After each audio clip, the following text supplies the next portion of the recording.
So this is his assignment. Copy one sentence from the chapter that describes Kaino.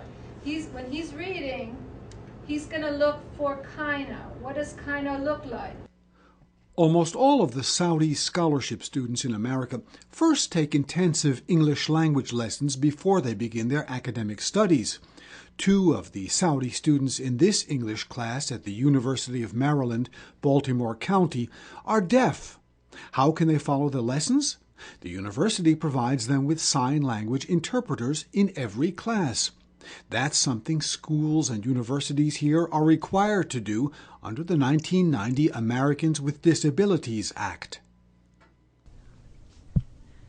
Yeah, so I started to learn sign language in Arabic, but I learned that in Saudi Arabia, Arabic Sign Language, and it's very different than in English.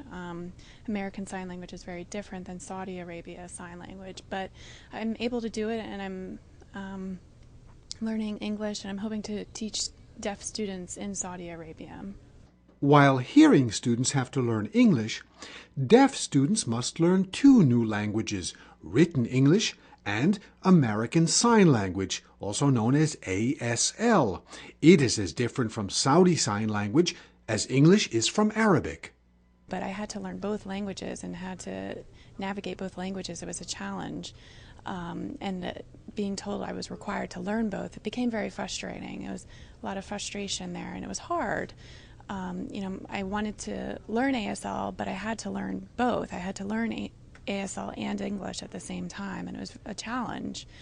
But as I started to progress with that, I did better, and it was a challenge. I did have to do a lot of pen and paper writing back and forth with people, but over time I've done better. Their teacher says having deaf students presents both challenges and benefits. It actually, I think, benefits in that way because the communication is more thorough, and it is slower, but then it allows the other students to slow down also, and questions emerge that may not have come up anyway. And it's also a good experience for the other students to see a different perspective. This university attracts many Saudis. They make up more than half of the 165 English language learners.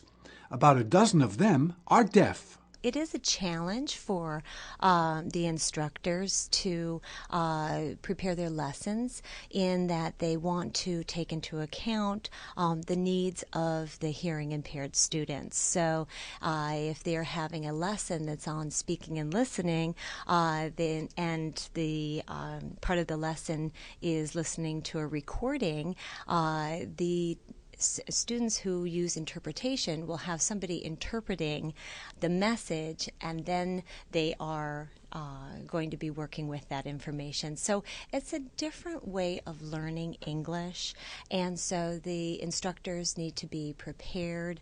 Providing sign language interpreters allows determined deaf students to get a university education, but for the university it is a very expensive obligation.